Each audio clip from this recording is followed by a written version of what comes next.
2025 is the year your money finally starts working smarter, not harder.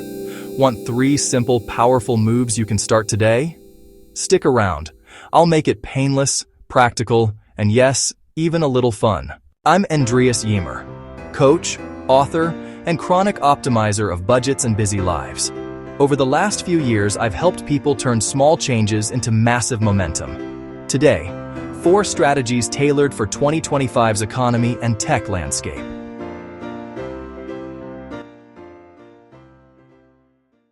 First, protect what matters and automate the basics. That means an emergency fund covering 3 to 6 months, up-to-date insurance, and automated savings. Automate your emergency account, your retirement contributions, and even bill payments. Automation removes friction.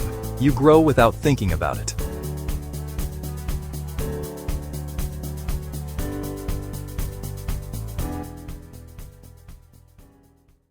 Second, diversify your income.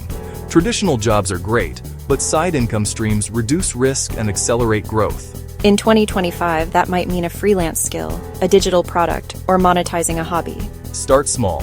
1 hour a week, 1 experiment a quarter. Compound interest for income is real. Third, invest intelligently. Not blindly chase the latest trend. Use low-cost index funds for core savings. Add selective allocations to alternatives, real estate, fractional shares, or carefully vetted crypto if you understand it.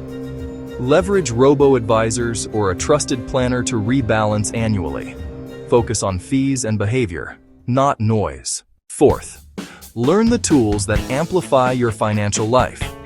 AI budgeting assistance, tax help software, and cash flow tracking tools can save hours and dollars. Spend time upfront to set them up. They pay back in clarity and decision speed.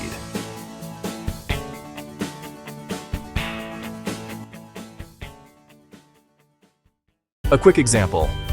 One client, anonymous of course, shifted 5% of income into automated investments and launched a small digital product.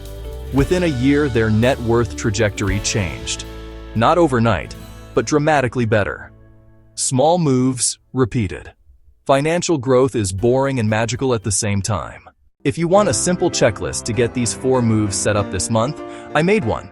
Link in the description. Hit subscribe for weekly practical finance and coaching tips and comment below, which move will you start this week? I'll read a few and give feedback.